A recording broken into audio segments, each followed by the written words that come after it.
30 miles from the Las Vegas Strip, there is a lake that kills more people than any other place the National Park Service manages. Not the Grand Canyon, not Yosemite, not Yellowstone. It is the reservoir sitting behind Hoover Dam, and most of the people who die in it were not doing anything reckless. They were swimming near the shore on a warm afternoon. There is also one number in the official count that the park itself says probably should not be there. We will show you which one before the end. Start with the scale, because it explains why almost nobody treats this place like a wilderness. Lake Mead National Recreation Area covers about 1.5 million acres across Nevada and Arizona, with more than 750 miles of shoreline. It holds Lake Mead, Lake Mojave, and a long run of the Colorado River between them. Close to 6 million people visit in a year, most of them from Las Vegas, an hour or less away. You can be standing on a casino floor at noon and standing in that water by 2.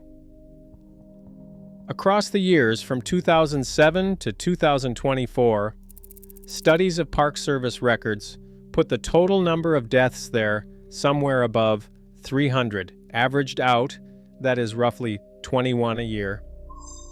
The Grand Canyon, second on the same list, sits closer to 13.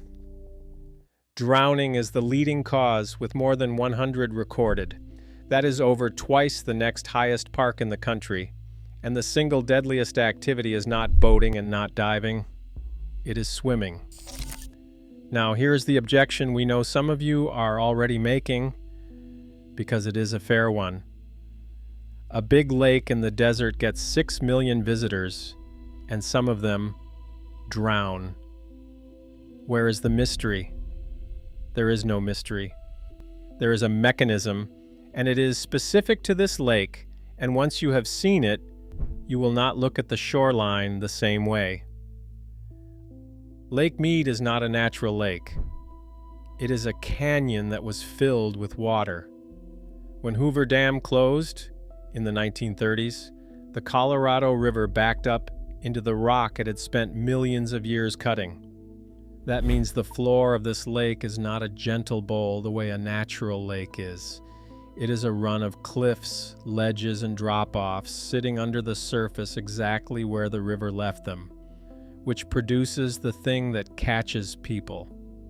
What looks like the shallow end is often the top of a cliff. You wade out. The water is at your knees, then your waist, and the bottom feels solid and reasonable and close. One more step and there is nothing under you at all. Not a slope, an edge.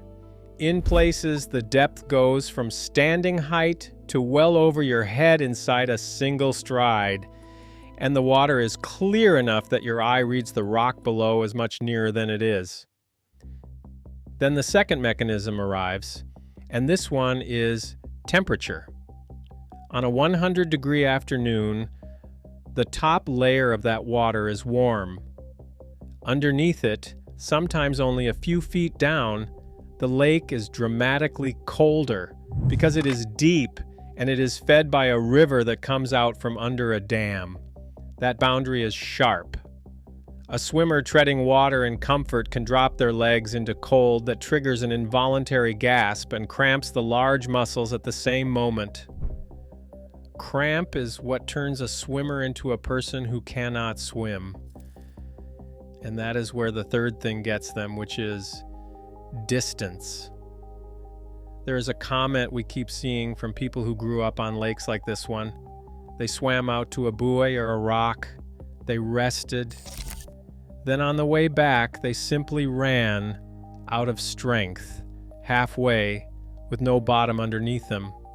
In a pool, you touch down and stand up. On a lake like this, there is nothing to stand on and nothing to push off. People have died in water they could have walked out of 100 feet earlier. The same physics catch people beside boats. A swimmer who is tired out and reaches the side of a small craft discovers there is no way to get back in. Climbing out of deep water into a boat takes real upper body strength, and there is no bottom under you to launch from. Two people can be 1 arm's length apart, one in the boat and one in the water, and be completely unable to close that gap. And the drowning is only part of the count. Roughly 2/3 as many people die in vehicles inside the recreation area as in the water. It is 1.5 million acres with long remote roads across it, the same desert heat as the rest of the Mojave, and a lot of drivers heading home from a day on the water in the late afternoon. Almost none of that is recklessness. It is a strong swimmer, a warm day, and a shoreline that is lying to them.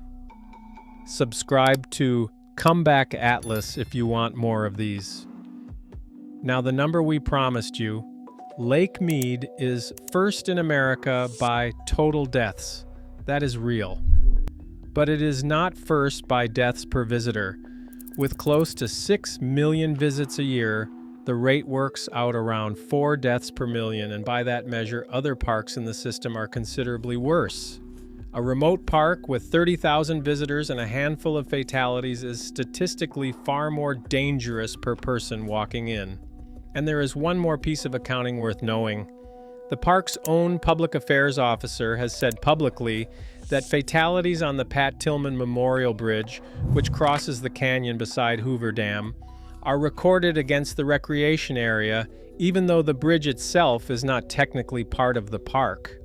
Because the park's rangers provide the response there, those numbers land in the park's column. We are telling you that because the headline number is doing more work than it should, and you deserve the real version rather than the frightening one. Take that away, and the lake is still first in the country for drowning by a wide margin. The mechanism does not care about the ranking. There is one more thing about this place that most visitors do not think about at all, and it has changed in the last 20 years. The water level has fallen a long way. You can see it from any overlook as a pale band of mineral on the canyon walls, sometimes 100 feet or more above the current surface.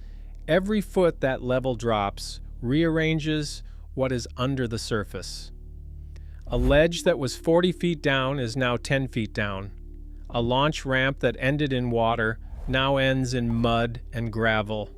People who have boated this lake for 30 years are navigating a shape that is no longer the shape in their memory. The map in your head is out of date, and out here the map in your head is the only one most people are using. So here is what to actually do with all this. Wear a life jacket in open water, even if you swim well, because a jacket is not a comment on your ability. It is insurance against a cramp, a boat wake, or a moment of cold you didn't plan for. Do not judge depth by clarity, because clear desert water reads shallower than it is. Do not swim out to something and assume the return trip will feel the same as the way out, because it will not.